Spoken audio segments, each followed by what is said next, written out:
തദ്ദേശ സ്ഥാപനങ്ങളെ തദ്ദേശ സ്വയംഭരണ സ്ഥാപനങ്ങളെ ശാക്തീകരിക്കുന്നതിനും തദ്ദേശ സ്ഥാപനങ്ങളിലൂടെയുള്ള സേവനങ്ങളുടെ വേഗം വർദ്ധിപ്പിക്കുന്നതിനും അവയുടെ പ്രവർത്തനം കൂടുതൽ കാര്യക്ഷമമാക്കാൻ സഹായിക്കുന്നതിനുമൊക്കെയുള്ള ഒട്ടേറെ നടപടികളാണ് ഈ കാലയളവിൽ സ്വീകരിച്ചുകൊണ്ടിരിക്കുന്നത്. ഇപ്പോൾ കെ സ്മാർട്ടൊക്കെ പോലുള്ള നേരത്തെ ILGMS, അതിനുശേഷം കെ സ്മാർട്ട്, ഇതെല്ലാം സേവനങ്ങളുടെ വേഗം വർദ്ധിപ്പിക്കുന്നതിന് ഉദ്ദേശിച്ചുകൊണ്ടുള്ളതായിരുന്നു.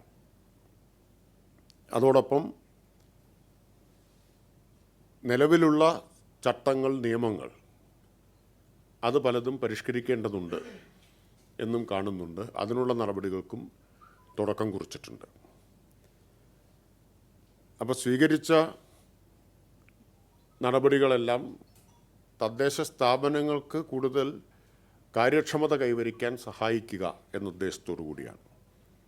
അതിലേറ്റവും പ്രധാനപ്പെട്ട ഒരു നടപടിയാണ് തദ്ദേശ സ്ഥാപനങ്ങളുടെ തനത് വരുമാനം വർദ്ധിപ്പിക്കുക എന്നത്. തനത് വരുമാനം വർദ്ധിപ്പിക്കുന്നതിന് അനുകൂലമായിട്ടുള്ള തീരുമാനം സർക്കാരിൽ നിന്നുണ്ടാവണമെന്ന് തദ്ദേശ സ്ഥാപനങ്ങളുടെ തന്നെ അധ്യക്ഷന്മാർ പലപ്പോഴായിട്ട് ആവശ്യപ്പെട്ടിരുന്നു. മാത്രമല്ല, തനത് വരുമാന വർധനവ് ഇപ്പോൾ സെൻട്രൽ ഫിനാൻസ് കമ്മീഷൻ ഗ്രാൻറ്റ് ലഭിക്കുന്നതിനുൾപ്പെടെ മാനദണ്ഡമായി മാറുകയാണ്. ഇത്തവണ സെൻട്രൽ ഫിനാൻസ് കമ്മീഷൻ ഗ്രാൻറ്റ് കേരളത്തിലെ 24 നഗരസഭകൾക്ക് ചില്ലിക്കാശ് കിട്ടിയിട്ടില്ല. അതിന് കാരണം നഗരസഭകളുടെ 24 നഗരസഭകളുടെ തനത് വരുമാനത്തിലെ വളർച്ച സംസ്ഥാന GDPയുടെ വളർച്ചാ നിരക്കിനേക്കാൾ താഴെയാണ് എന്നതാണ്.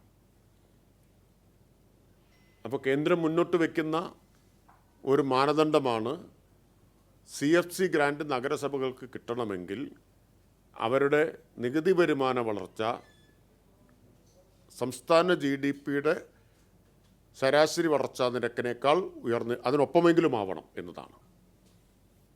അതിനൊപ്പമാവണം എന്ന മാനദണ്ഡം വച്ചിരിക്കുകയാണ്. അപ്പോൾ ഭാവിയിൽ ഇത് തദ്ദേശ സ്ഥാപനങ്ങൾക്ക് ഇപ്പോൾ ലഭിക്കുന്ന പരിമിതമായ ഫിനാൻസ് കമ്മീഷൻ ഗ്രാൻറ്റ് പോലും കിട്ടുന്നതിന് തടസ്സമാവും എന്ന സാഹചര്യമുണ്ട്.